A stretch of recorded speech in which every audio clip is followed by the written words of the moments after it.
This free step-by-step video comes to you directly from Haynes, creators of the world's best repair manuals.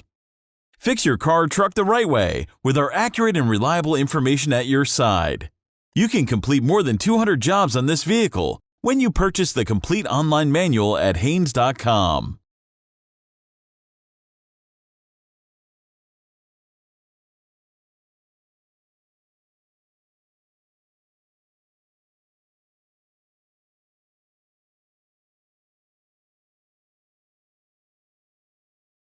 The exhaust pipe contracts when cool, and the oxygen sensor may be hard to loosen when the engine is cold. To make sensor removal easier, start and run the engine for a minute or two, then shut it off.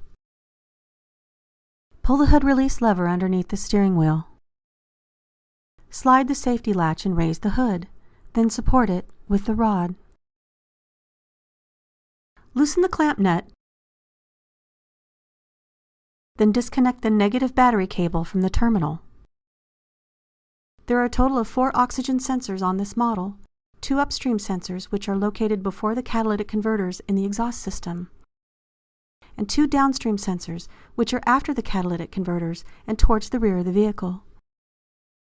Accessing the sensors' electrical connectors is usually the hardest part of the job. The upstream sensor connectors are accessed from above near the firewall.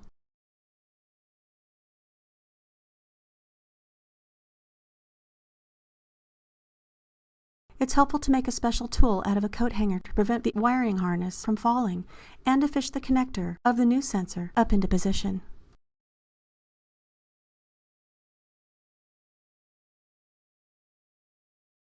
Raise the vehicle and support it securely on jack stands.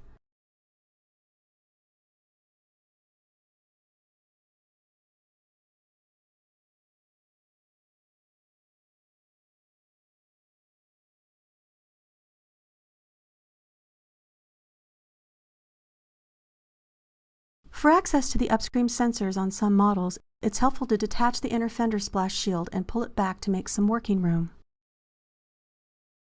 Follow the sensor's pigtail up to the electrical connector, then unplug the connector. Using a suitable wrench or specialized O2 sensor socket, unscrew the sensor from the exhaust manifold.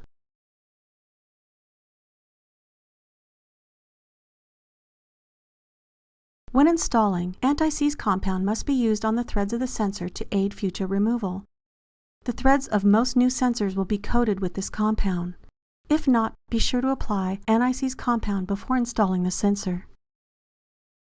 Install the sensor and tighten it securely.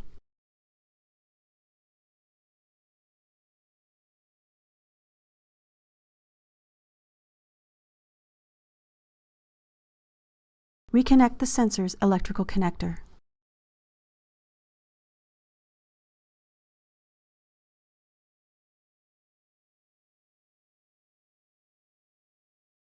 Lower the vehicle.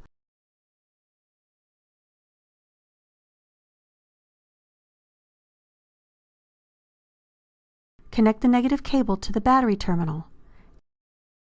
Tighten the cable nut securely.